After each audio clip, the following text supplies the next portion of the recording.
What's up, everybody? What? We are live and ready to go. Nice. Dave, have you checked to make sure that everybody Hey, look, I can hear you loud and clear, and so can everyone else. Are you sure? You're just like your shirt says, no bull, dude. No bull. Okay, my man. All right, hey. Hey, Another what? episode of fucking House of the Dragon, bro. How good was that episode? Fantastic. Best of the season so far. Absolutely. It's either the best or like 1A. Absolutely. Well, let's get right into the pod here. That way we don't have to Dilly-dally. miss any good shit. Yeah. Do it. Hello, and welcome to Three Guys and a Mic presents House of the Dragon, presented by HBO. I'm your co-host, the Human Dart, along with... Jason Tsunami. And David Disaster. Ah! Oh, back. Yes. What are you laughing Back. at over there? Nothing. I did like a weird yawn, made my face shake in a strange way, and it tickled me inside. Okay. I'll tell you who did not get tickled this week. That is Joffrey Lawnmouth. What a name. Yeah, he did not get tickled, man. He had his face caved in. So Got his face tickled. I will say, I never thought that I would see anybody's face get damaged similar to the Sand Snake in the original Game of Thrones. And while this was certainly less messy, right? Yes. This was also pretty gruesome. Like when they finally give you that close-up shot, it's pretty bad. He's going to town with him. He's got his gauntlets on. I mean, that's steel to face. I would say this is almost on par with when Homelander like deep burned what's her face in season 1 at the end. Whenever he just like face? In season 1. Elizabeth Shue. I that's the actress's name, but when he totally caved in her face with the laser eyes. Because this dude, it's like his skull was powdered, but his skin was still like where it was supposed to be. So he was just wearing his own mask. Hey, we're not a family show, so don't listen to us with your kids in the car. Yeah. Hey, Fossil, let's do this. Let's hit the recap real quick, and then let's just get into talking about the episode a little bit. All right. House of the Dragon, episode 5. Which would I say the title is, Dave? I don't have that up anymore, Jason. I didn't know you were going to rely on me for that. So it's okay. That is We Light the Way. We light the way. Hey, look, man. Professionals. You right before we jump into this. You should have teed me up. I would have had it ready for you, and I'm sorry. I need to be prepared for the unexpected. Mine like a steel trap. Hey, and we finally meet Damon's wife, Rhea, and that lasted like 5 minutes till she fell off her horse. Oopsies. I really thought that was going to be something. It was. And then it wasn't. Shit has finally come to a head. This episode set the table, drew some lines in the sand, and had a wedding with at least one death, which, according to the Dothraki, was a dull affair. But I disagree. The episode has the king basically eating crow and traveling to Driftmark, lay out the offer for Rhaenyra and Sir Laenor. We get a fond farewell from Otto to Alicent, who is, don't forget, was pimped out. He sets the stage for Alicent. She's going to need to make a choice. Rhaenyra's friendship or her children. Sir Kristen, under questioning from the Queen, folds like a lawn chair about himself and the princess playing hide the pickle. The tension changes basically across the show going forward from that moment. As Alicent decides to crash the wedding's opening ceremony speech and has cold calculated exchanges and the color palette of green, which symbolizes war. For her house, we get an open relationship. Yeah, we get an open relationship agreement between our newlyweds. But shit goes sideways when Laenor's lover overplays his hand to Kristen, who snaps and puts a big beat down on Laenor. basically just caving in his face. Not So Lenore, we do Joffrey. have yet Yeah, another Joffrey. death. Joffrey, yes, right. Joffrey. It was Lenore's lover. We have basically what amounts to another death at another wedding by a character named Joffrey. To avert any other distractions, the two are wed immediately, shotgun style, once the room has been cleared. And then closing, as we go to dark, the king collapses. Yeah. Dude, there is a lot to unpack in this episode. This was like jam fucking packed from the start. Start to Yes. finish. Yeah. You know what? Before we really get into all this, and I've said this a couple of times, this episode really personifies what we've all talked about on almost every episode. The writing for this show has been fantastic. The dialogue has been fantastic. Yep. There's not a wasted moment. Every single thing could be important. And this episode, literally from the opening scene to the very close, it was high tension, and everything that was said was important. I mean, there was not a throwaway line. Yeah. And I think the best part of it all is the fact that once again they paint everybody in such a way that it's very difficult for you to pick a side. Everybody has pros and cons, except for the Lannisters. Fuck those guys. But everybody has these pros and cons, and it's like we're gonna get close. We're getting closer step by step, and eventually we're gonna come to a point where the audience, including all of us, are gonna have to pick a side. It's fantastic. Yeah. Yeah. So, guys, impromptu question here. We're halfway through House of the Dragon season 1. How, your hottest of the hot takes, how is this show stacking up to Game of Thrones? Halfway through. I mean, I think it's. Yeah, I don't know if there's a hot take here. I mean, look, it's not better than the best of Game of Thrones. But I mean, like 5 episodes in, I would say this would probably be as good as the 4th best season. I think when it comes to Game of Thrones, halfway in without having the end of the story so far and any other crazy stuff that's going to happen. Yeah, barring everything continues as is, assuming the rest of the quality is similar. Yeah, but I mean, so far, I mean, I would say this, we just rewatched Game of Thrones, so it's super fresh in my mind, and I think there was a part of me that might have been a little concerned of, maybe can they recapture this feeling of appointment viewing on Sunday nights, and I think they've done it. Like I am, like all day when I'm at work, I'm thinking about like. Amanda better not give me some bullshit about we can't watch House of the Dragon tonight. Like, we better be able to watch it tonight. Like, I want to watch it. Yeah. Like, that's what I'm thinking all day long. So, I think they've been able to reignite that Sunday night, appointment viewing fire. Yeah, Jason? I would agree. I don't know if it's hot takey, but I think until we get further along in this show and we really get the a la Ned Stark moment, I don't know if this show is going to be better. I do know that, look, ultimately everybody that's watching this show has to know that we're going to lose a lot of these characters. We don't know who's going to, we don't ultimately know whose life is going to be lost, but there are a lot of characters that are going to die. And depending on how the show sets those characters up is how it's going to affect us as viewers.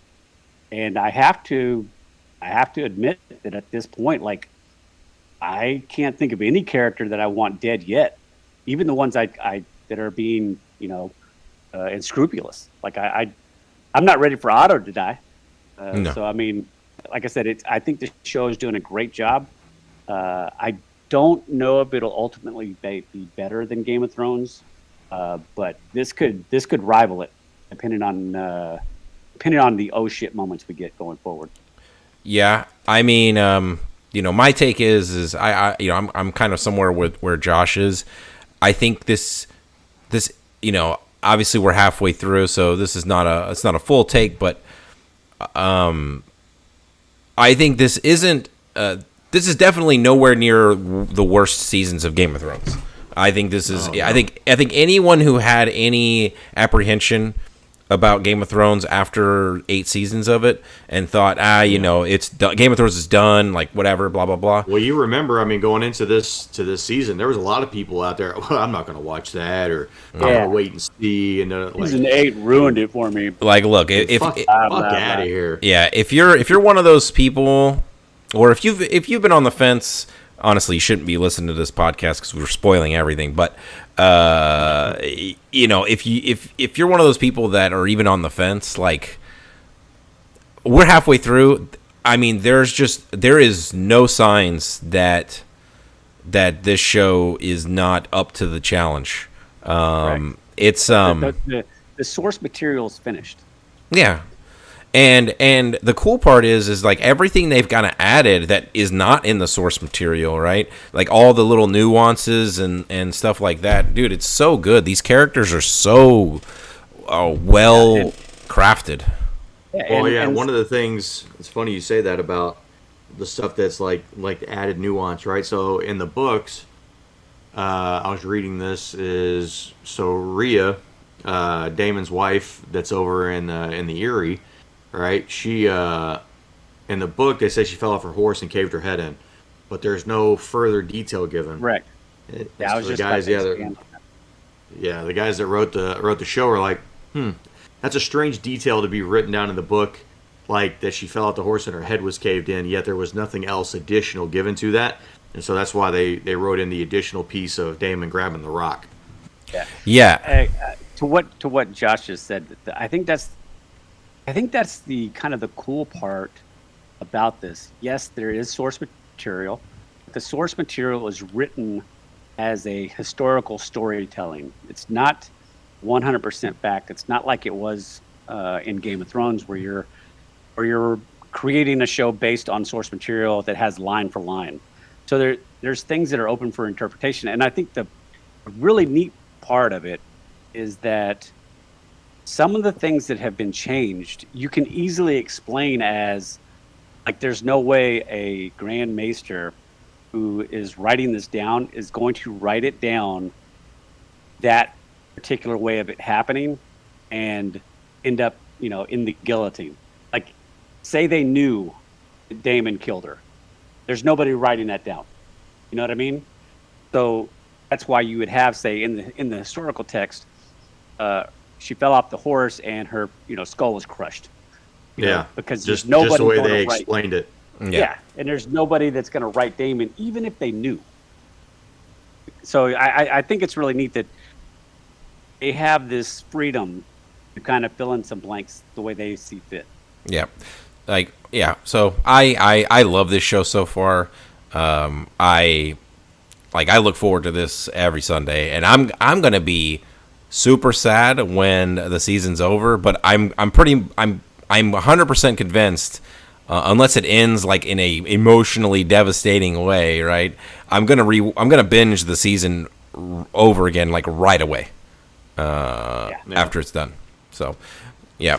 Sorry about that aside. I just wanted to get y'all's take on the show overall now that we're at the halfway point. So, I think it's a good question. Let's jump into favorite scenes, so we can dissect some of this. I'll go first. I have a couple. One of the ones I just wanted to call out early on is it's an early scene in the show. It's when they're taking the boat over to Driftmark, and the king is on the struggle bus. Yeah. He doesn't have. And I just want to say I totally relate to that. I went to the store today and I bought like an extra pack of Dramamine for our trip coming up here because, I get motion sickness super bad. So I just wanted to say I'm with Viserys here, man. I feel your pain, bro. So I relate with that scene, so I wanted to pick that one as well. But what'd you guys think about the arrival to Driftmark? That was weird. Yeah. Yeah, they weren't given. There was no audience. Yeah, there was no welcoming party. There was no guards. There were no nothing. There was just like a couple of kids playing in the yard. Yeah. And so I mean, they knew he was coming, right? Like we all got that impression. Yes. Because they were upset. They were like, hey, like where the hell is where is everyone? Yeah, and they're like, oh, he's. Do we think that was He like just got back from a long trip. Do you think that was some type of was it a posturing type of stance? Because he walks in, they walk in and Lord Corlys he's on his throne. Yeah. Like he knew they were coming. He's chilling there. Like, so now, I mean, obviously he gets up and bends the knee and everything, but I do think that was a very not so subtle way of saying, like, look, you have dishonored me, and for the last 5 years or whatever it is now. Yeah, like I'm not about to just like, oh, my king, welcome, like no, man. Let me grovel at your feet. Yeah, I mean, well, that's not happening, right? So I think that was an important thing, right? That was an important show of strength in a way. For Corlys. No, I agree. I would say I was also shocked by. I wasn't anticipating that they were rolling over there for the king to actually, for the first time, well, one, for the king to even ask, but two, for the king to ask for Laenor and Rhaenyra to be married. Like, to me, if I'm making that trip, I've already at least locked up a partial agreement.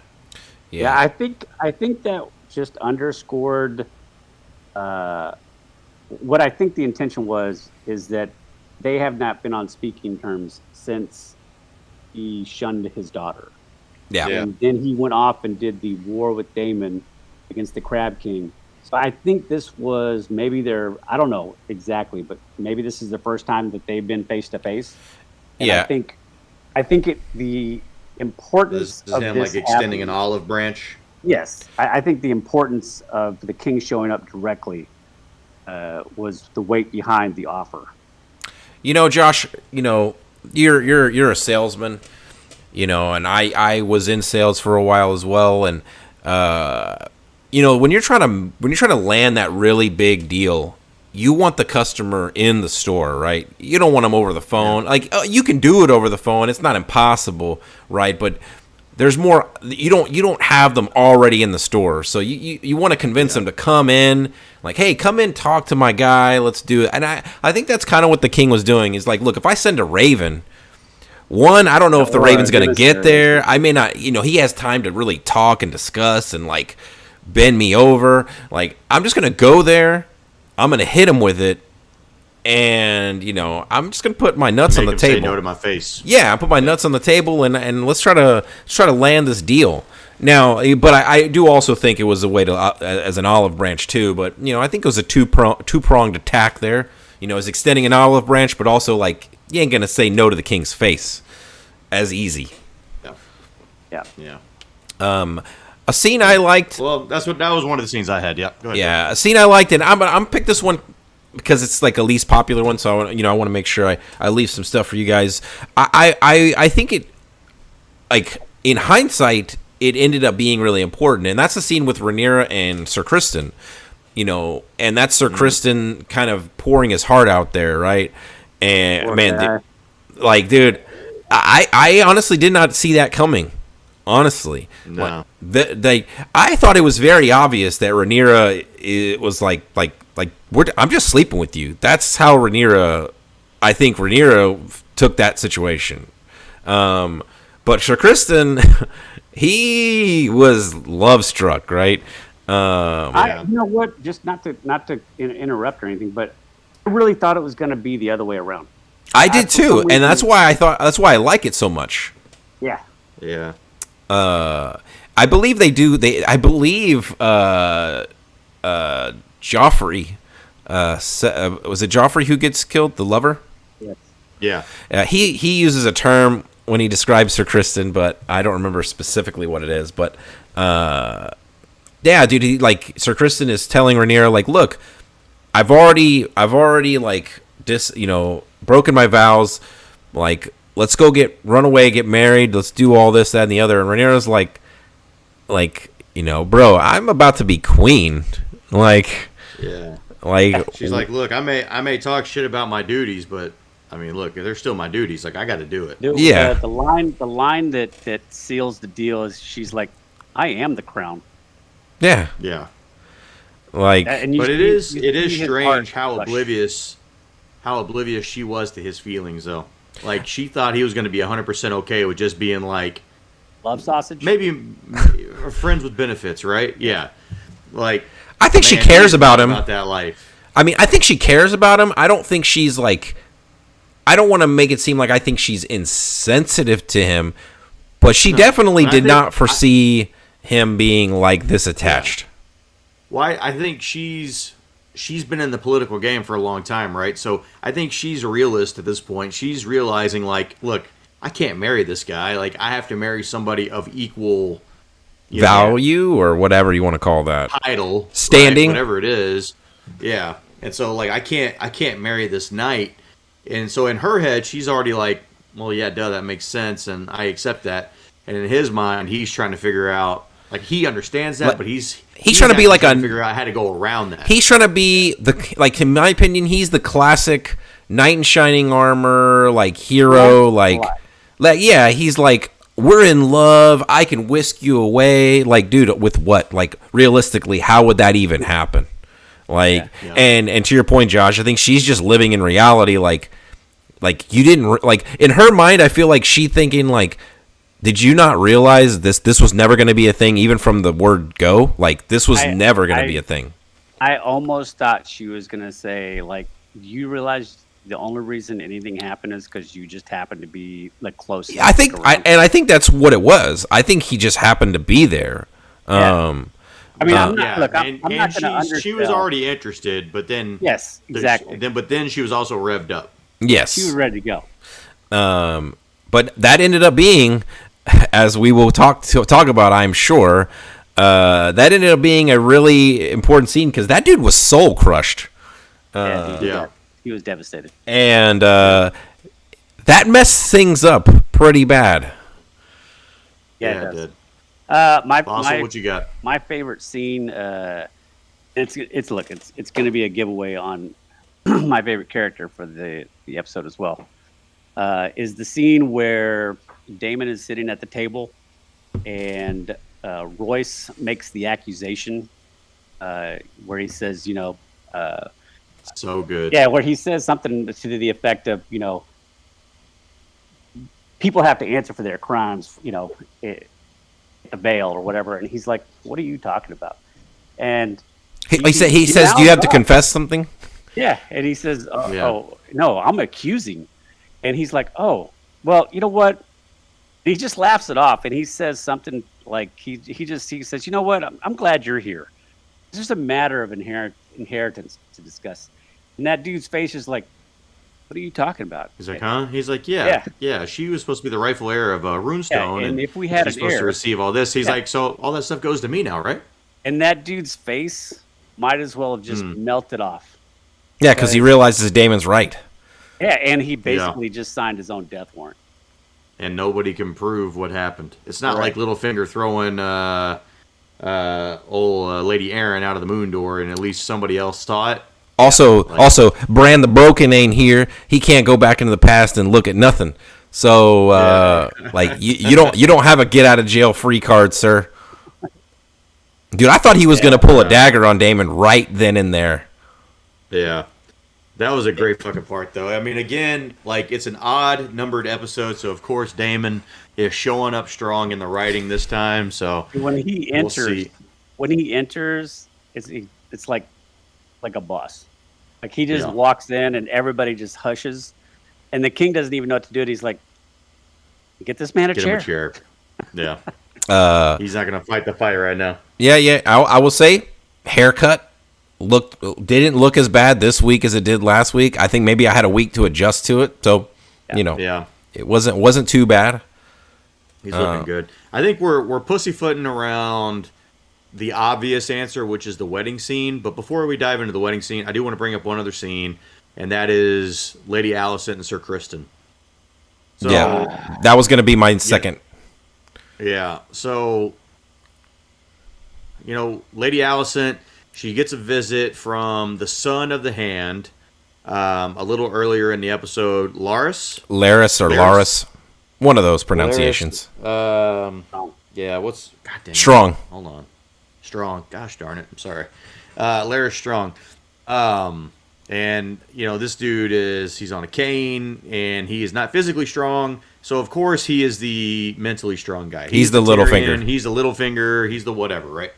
And he divulges the news of Rhaenyra getting some tea, right? Yep. And by Allison's face, she knows exactly what's going on. Yeah. Yep. She's like, hey, the mate is, and the way he does it is not subtle, but like also just like man, he is laying it on so thick.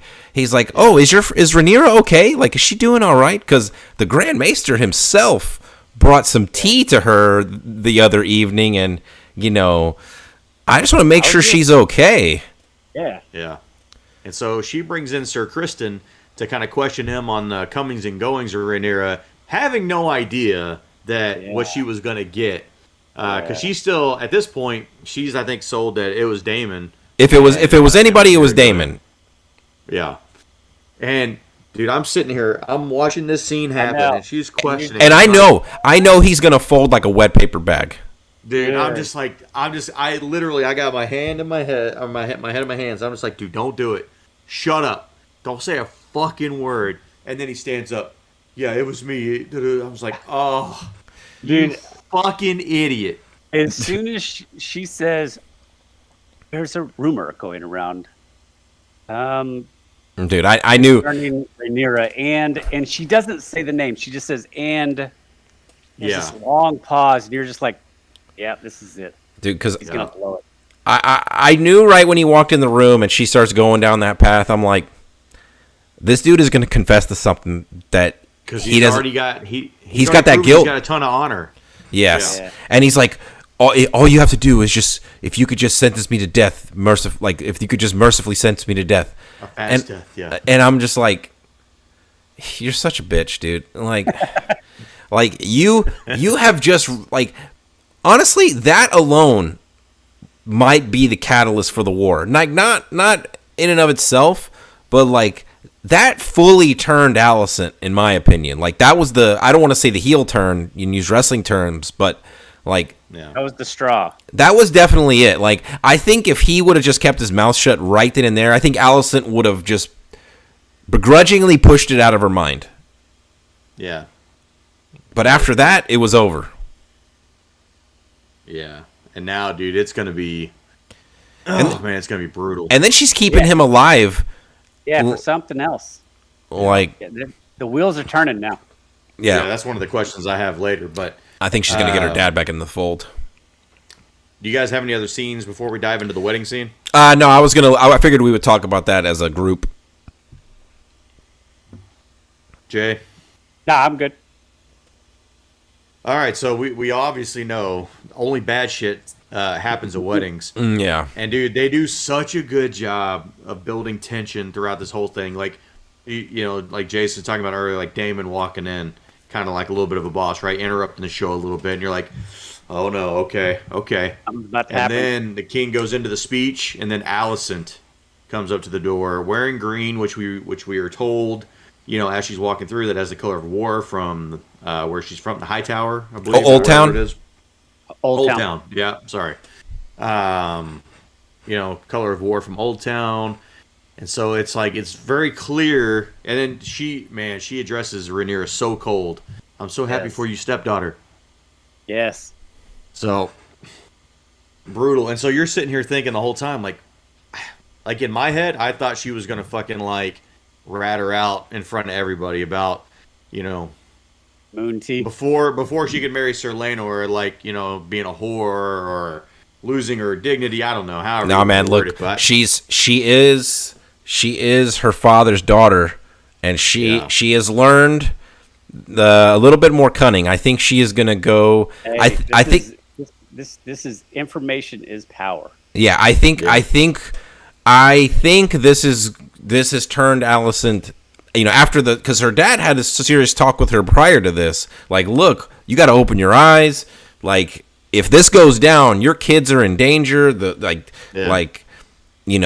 So it kind of makes me, just like skipping back for a second, it kind of makes me think, like, was Otto in the right by trying to push Rhaenyra out, like, for the better of the realm? We don't have to answer that now. That's more of a rhetorical. We can come back to that later, but it just kind of made me start thinking about that, and like maybe Otto wasn't wrong.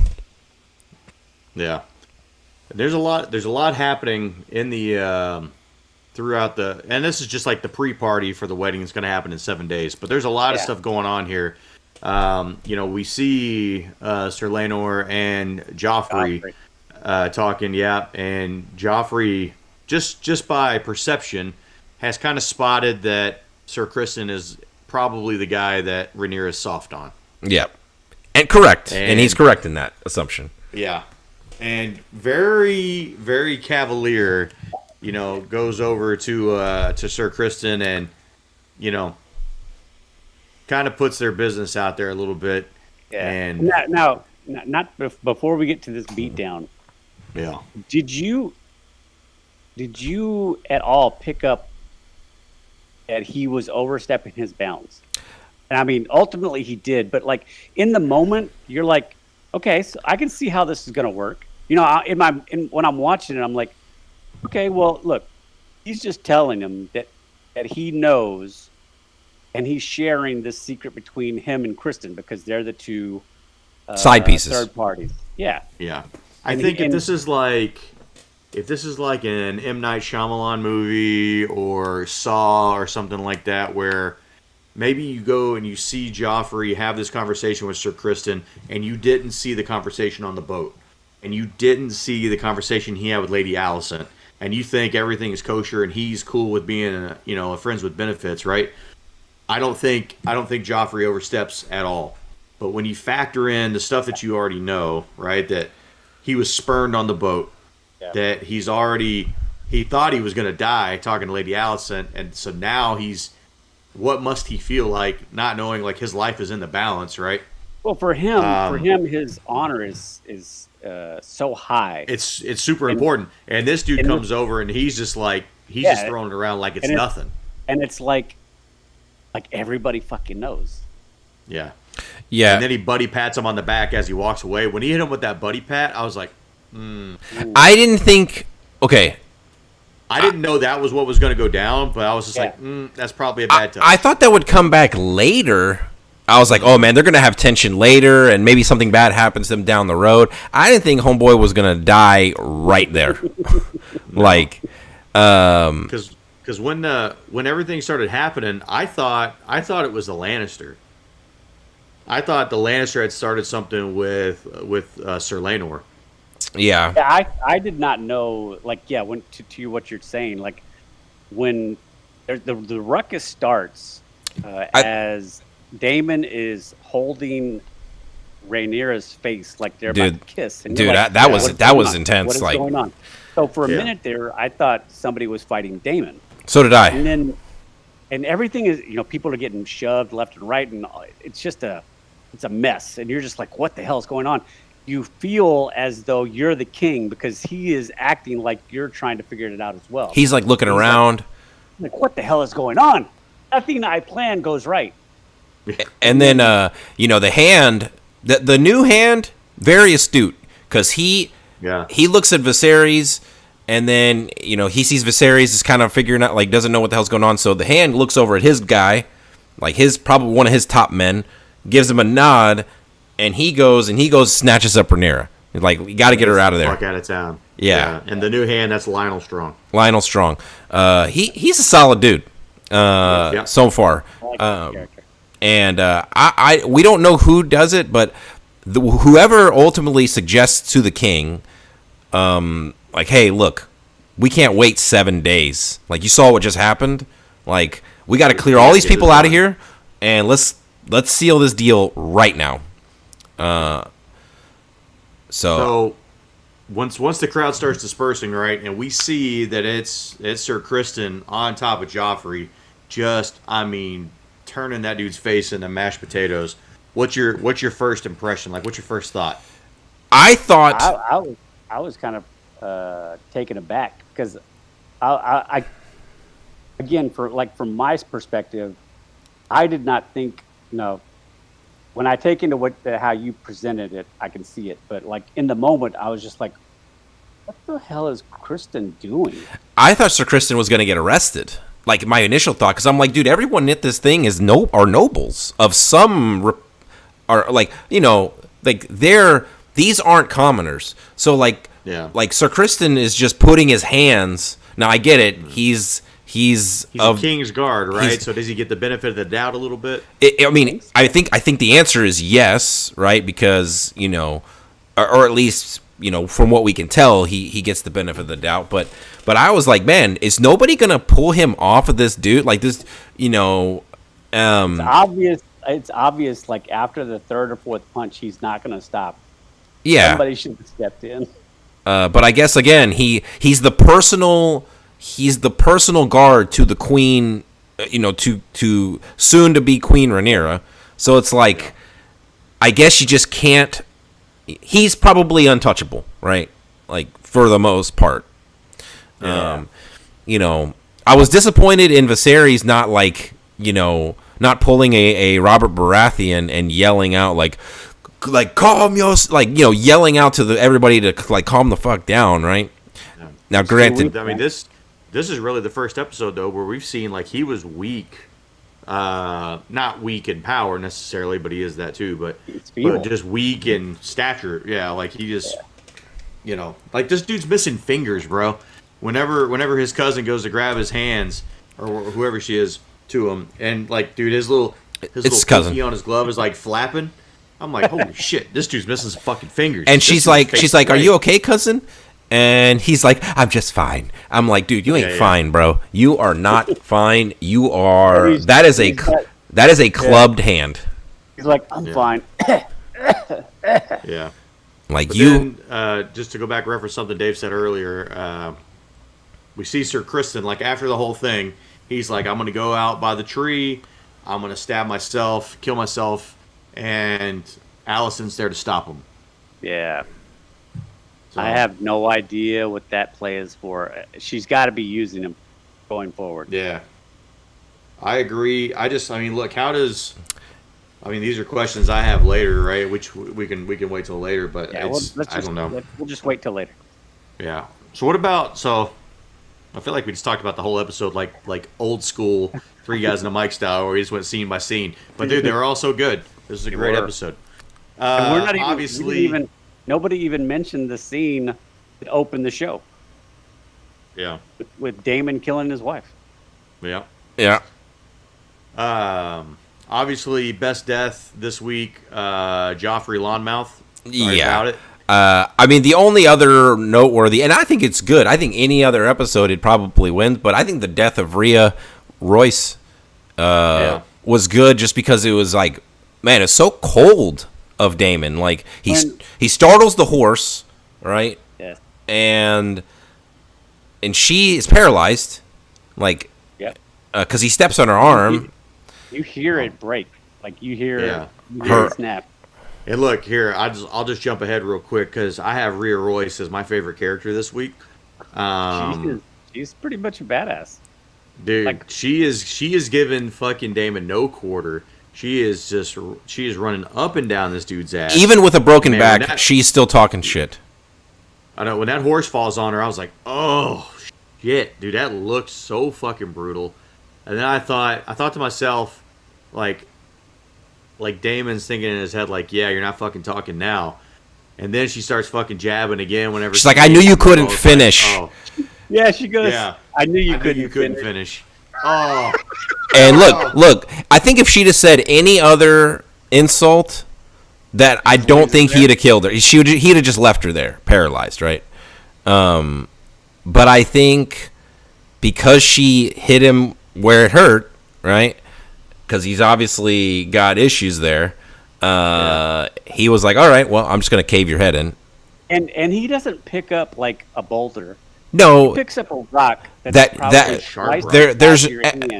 no way that was a one hitter. Exactly. No. That's what I was thinking. I was like, he didn't pick up a rock for a one shot. No, he picked up a 3 or 4 shotter. Yeah. Anyway, but man, dude, look, she was in the episode for all of 3 or 4 minutes. spitting fire the whole time. So I'm gonna give some love to Rhea this week. I personally do not understand why he wasn't smashing that. I mean, I didn't see anything wrong. He's got eyes for Rhaenyra, which is weird. Because when he got married to her, Rhaenyra was what, 7? I don't know. I mean, Damon has issues. You got for what, favorite character? Yeah. I mean, look, it's hard not to pick Damon this week, and I got to go with him. I mean, he's back on top of his game. Next episode. Yeah. Until the next episode. Yeah, I mean, there's no one else that really like super stands out for me. I mean, everyone else is good. Like, right? Like, I think if I had to pick a runner up this week, I'd go Allison.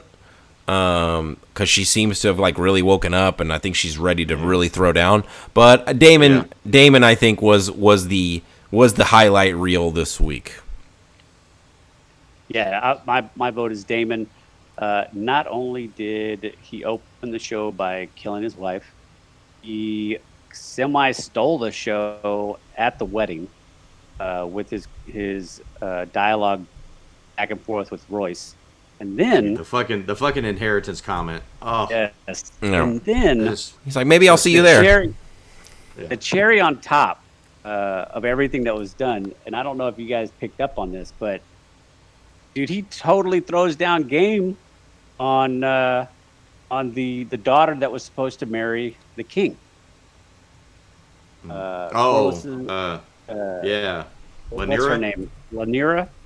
Is that right? He's totally throwing down game on her. So he's definitely the I think the MVP of the episode. All right, nice job, Damon. What about least favorite character this week? Sir Kristen. Jason. Yeah, look, it's Sir Kristen. I mean, he was pathetic. When he's God damn giving his guts out to Rhaenyra. Okay, so I don't want this to come off wrong, but I don't exactly know how much time has passed, but I assume it's only been a few weeks, right? Don't you think maybe since? Yeah, it hasn't been long. Okay, yeah. So, and I don't imagine that they've actually done it that much more, right? I don't know. Probably not. I'm going to assume not. And this guy's like, I want you to run away with me. I want to go see the world. I don't even care about my lofty title that you bestowed upon me, et cetera, et cetera. I mean, this dude is cunt struck. Yeah, basically. And it's bad. And then she has to make a wise decision. And this dude's soul is just crushed. His soul is crushed, similar to Joffrey's head. Yeah. Ooh. And then, essentially, like we've said, he blunders his way through this interview process with the Queen. And then to top it off, like I don't even know exactly what the repercussions are for him long term for what he did at this wedding, because Dave's point. I don't think Lawnmouth was just some random person. Yeah. He had to be somebody, some nobleman's son. And plus, what's Sir Laenor going to do? Yeah, he's now the fourth most powerful person. Oh, I know. I have a question concerning that when we get into the thoughts and stuff. But he's going to be the king consort, and you just killed his lover, right? Yes. Yes. Let's just say for political reasons, his best friend. Yeah, publicly, yes, it's not his lover, but it's still the king consort. If you think there ain't gonna be payback, you're sadly mistaken. And that's really the definition of Sir Kristen in this episode. Sadly mistaken. The dude just didn't know the game. No, he didn't. He had a good thing. He didn't have to ruin it. And the other thing is that he admits that in his youth He slept around and partied and did all this. He can't be this naive. He was. Well, this one actually meant something, man. Rhaenyra was special, guys. We don't understand. We don't. Yeah. Well, look. Who was your least favorite character, Josh? I hate to say it, but it's a Sir Kristen sweep. Oh no! Is this the first? I wonder if this is this our first sweep for least favorite? Might be. Probably. I did have an honorable mention of Jason Lannister, just because that dude is a straight up doucher. Yeah, he is. Yeah. But Sir Kristen is definitely the winner this week by a mile. We think that guy, just throwing it out there, that there's no way that guy lives. Jason Lannister? Nah, dude. That dude and his twin are dead. Like it's got to be Rhaenyra that kills that dude. Yeah, I mean he's getting eaten by a dragon or something. Yes, it's got to be a great line before he dies. It's gonna be like Jason, I hate to inform you that women are actually good at war. Dracarys, blah, and then dead. Yeah. Or she gives him the Ramsay speech. You know, my dragon hasn't eaten in 7 days. Well, I'm leaving issues off the list this week because this was the best episode so far. There's clearly no issues in the episode. I did have one issue. What? Come on. I know. It's ticky tack, but I do think it means something. It's just until we get that, it presented a problem, and that was we all agree that we do like the Hand of the King, the new Hand of the King. Yeah. Right? Lionel, yeah. Yes. From the beginning, like this guy has given great advice, awesome counsel, has always shot straight with the king, by an upstanding young man, or gentleman, or whatever he is, right? Lord. Well, they're all young men to you, Fossil. Why is his son the one that does this? Now, me and Dave talked about it earlier. Now I'm going to agree with Dave, but in the present, in this episode, it just feels off that his son would be the one that kind of lights this powder keg. I'm going to let Dave expand to shoot down my issue, and that's fine. Well, I just had an issue with it being that guy. Laris kind of says it in a way in this episode. He makes mention that like he's never allowed around to speak, and I'm gonna assume that's because of his condition. We know that in Westeros, weaknesses, a lot of that is perceived as a weakness, and so they don't allow that to, similar to Tyrion, who, was a little person. If he was born to anybody else, they would have left his body in a field.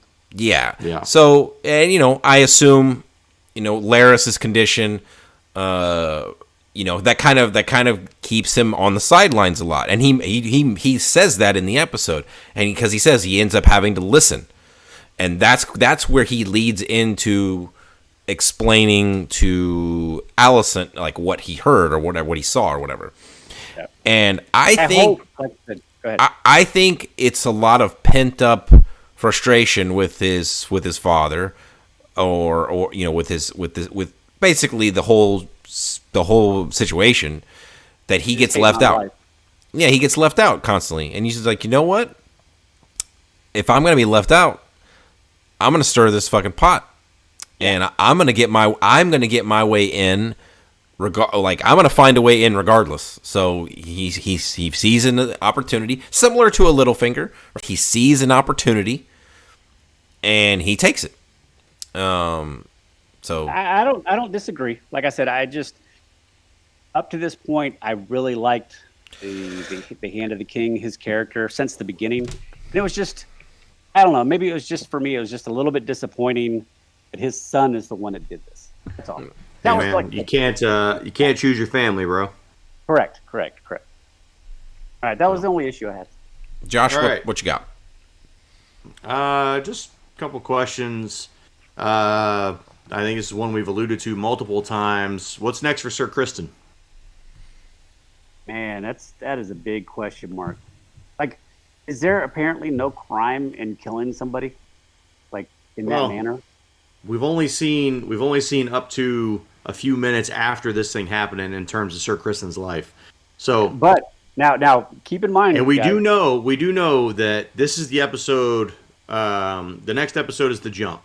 So yes, now we're changing the characters and all that stuff. So we're gonna see 10 years later, whatever it is, of Sir Kristen's life. But I don't know. I think this dude owes a Wookiee life debt to Lady Allison, to the Queen, right? For not having him killed for banging Rhaenyra. So he would become. So, I wonder if he would become her personal protector. That's what I think. I think she is going to leverage the shit out of her hold on him, and he is going to be like her mountain. Yeah, she's going to climb that mountain a bit. Oh, let's go. Hot take. Let's go, Sir Crispin. Sir Crispix. Yeah. Yeah, dude. But again, what does Sir Lanor say about that? Like, surely he's going to be saying, like, "Yo, exactly. What the fuck?" I have a thought on that. Well, not really a thought, but I have a question that's going to branch off of that here in a little bit. But we'll finish this one. What do you think, Dave? I mean, like, it's because we know there's a time jump, and we know that Sir Kristen is still a part of the show. You know, we obviously know that he's ultimately not super held accountable for his actions, right? I think they obviously. We know how this political game goes, because we did see Joffrey get a dagger at some point. Yeah, I'm pretty sure he was carrying it. So I think they're gonna sweep this under the rug and say, "Hey, look, your man tried to attack somebody in self-defense, and he is a King's Guard, and he's allowed that amount of leverage." Or that amount of the alternative is they could just throw him in the dungeons underneath the Red Keep, then under the wall, and he just lives there for extended amount of time. Who's this? Crispy. Oh, okay. I mean, we'll see. We will find out. I hope we get. I do hope we get whatever that resolution was, because if we're gonna jump 5, 6, 7, 10 years into the future. Next episode, I would like to know what the fallout of that was. Yeah. In that short term. Now, one of my thoughts that I'm going to bring up the question, and it happens to be in this, dialogue here, that the arrangement was that they would. I'm talking about the prince and princess. That they would sleep together to make babies, right? But allow one another to basically do whatever they want. Once an heir was born. Now, my question is, though, after having her lover beat to death his lover, do we think that is somewhat of a deal breaker for Lanor? But the reason I ask is it's going to be extremely difficult for him to fulfill his side of the promise knowing that his lover's dead. Like, he's just not going to be able to spring to action, let's say, on command to make this baby magic. I feel like if there was going to be some sort of an issue like that, then they wouldn't have got married. The shotgun wedding. Yeah, I feel like there had been a little bit more pushback right then and there. I'm just talking about. I still think he signed up for serving his civic duty. For the consummation part. Yeah, I think so. I mean, look, he's young, right? So who knows how long he'd been dating Joffrey? Like, I don't think it'd be the equivalent of Catelyn losing Ned. I don't know, because I don't know if those two were lifelong friends that became lovers, or how long they've been. I just find it a situation in which we obviously know the nature of the husband to be. I'm just curious how this plays out from his side of things in their marriage going forward. Like, there's no way that, like what we were just talking about for Sir Kristen, like, there's just no way that dude can be around. Like, there's going to be, I don't know, that like tension and storytelling that can happen if they're forced to be in the same room constantly or in each other's presence. Yeah. So, like we said with Kristen, I'm pretty sure he's on the out with Rhaenyra. and probably moves over to Allison, which is good for Lenore. It's just I don't know. I just that'd be a tough one to overcome. Yeah. From his point, because at least from what his standpoint was, is like, look, I only got to do it with her until we can get an heir on her, and then I'm all yours. And now that dude's dead as shit. Yeah. I don't know. Yeah. I kind of agree with Josh. I mean, we get the shot of them being married, and I feel like again, if, until we see the time jump, as of right now, I don't think that that's going to be an issue. Next thought. Yeah, I did. In a little bit of my research here, I did see this. I didn't realize this in the first place. Do y'all know the maiden name of Rhaenyra's mom? I do not. Nope. Jason, it's Aaron. Oh, interesting. Yeah, as in maybe future Hand of the King. Yeah. Yeah. Interesting. So, yeah, I thought it was pretty cool that I came across that today. The only other question I had is, and I think this is obvious, but maybe there's some thoughts on it, is this like the beginning of Alicent kind of Breaking Bad? And, I do. Maybe getting closer to that Cersei type. I don't know Queen mother thing. I don't know if she's gonna be the Cersei type, but the whatever the last straw of their friendship was, like she that was broke when she realized that not only did Rhaenyra out her dad, but she lied about it. And that makes the outing of her father even worse. Yep, because now she's kind of alone. Yeah, and she outed him for no reason. The reason that she was outed was because she accused the Hand of lying, and that was not the case. Yeah, well, he wasn't lying. He was incorrect. Yeah. Yes. Yeah, I think it's interesting. So I saw the name of the next episode. It's The Princess and the Queen. Okay. I feel like just based off of context, some shit's gonna happen between Rhaenyra and Alicent here in this next episode. There's gonna be a what are they airing the laundry? Yeah. I can't wait. Oh, I got two more. Hit it.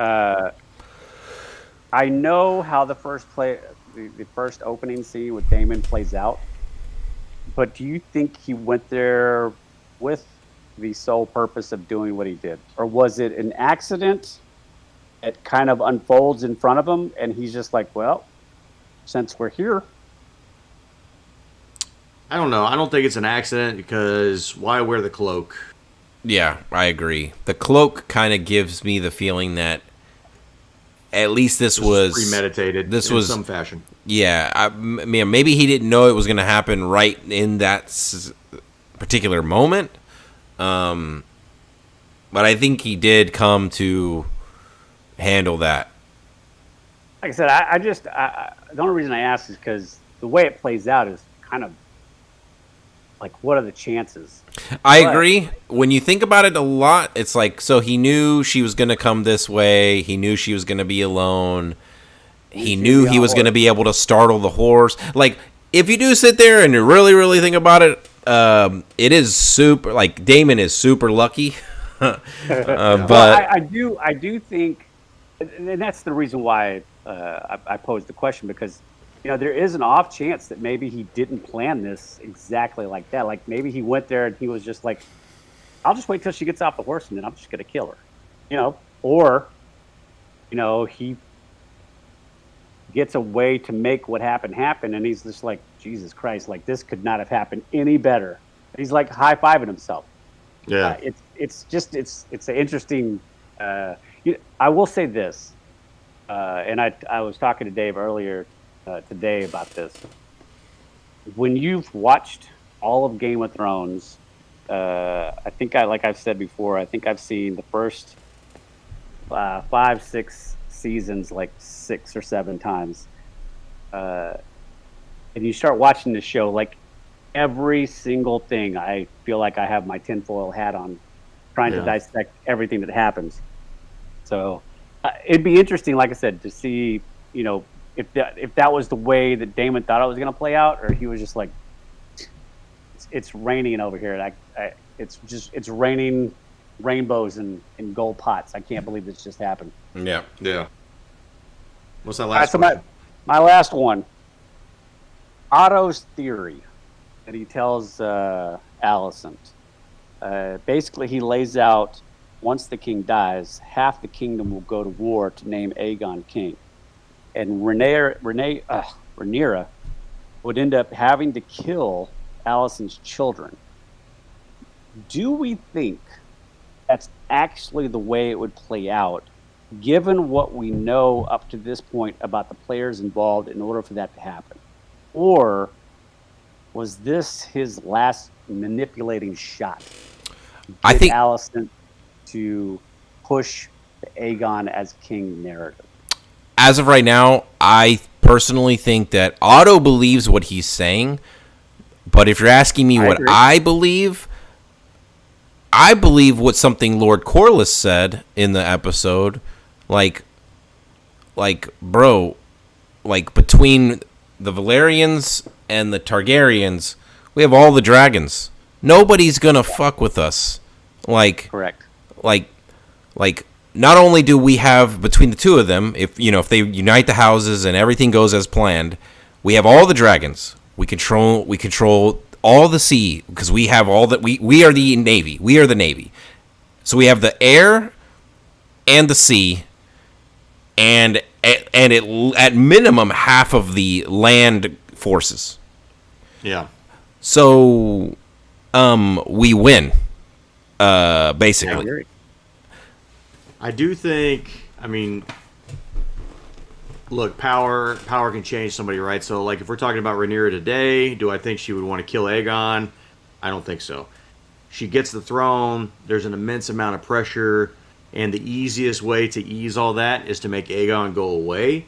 I think she could be convinced of that. Sure.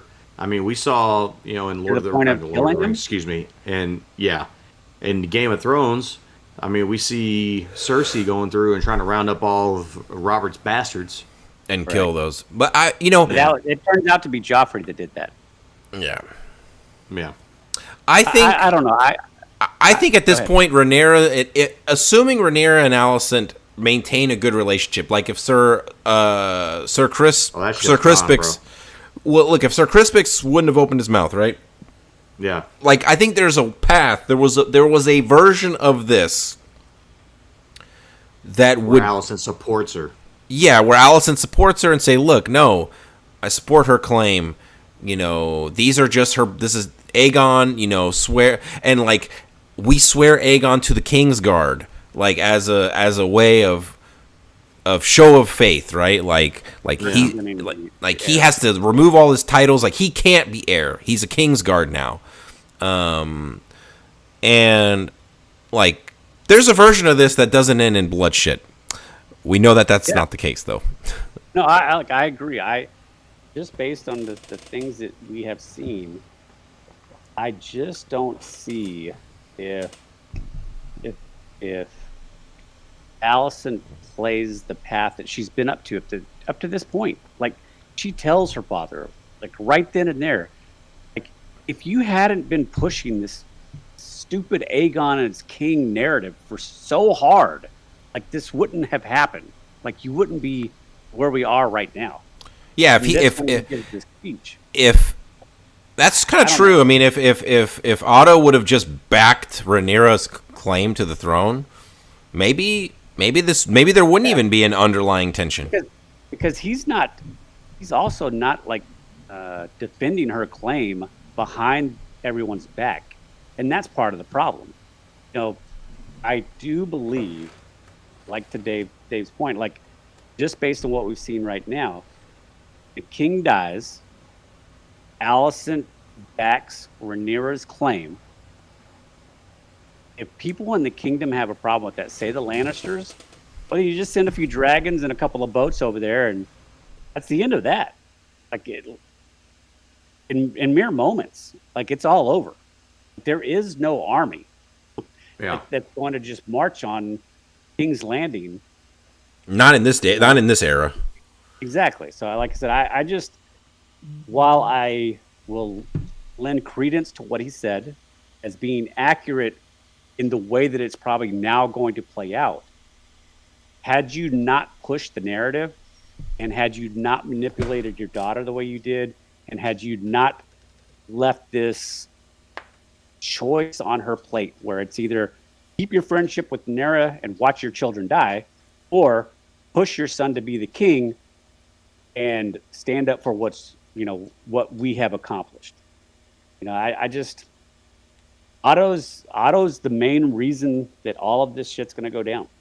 And Allison, unfortunately, is somewhat kind of like the king for the first few episodes of being manipulated by Otto and not really seeing it. And then, unfortunately, when Allison needs Rhaenyra to be the friend is when Rhaenyra lies to her, gets her father booted out of the kingdom, and she finds it all out through Kristen. It's just unfortunate series of events. Yeah. Yeah.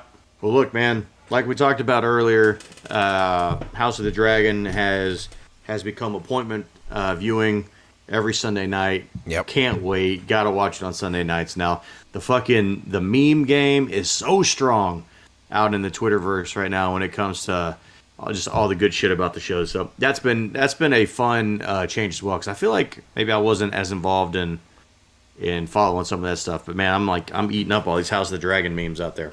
Yep.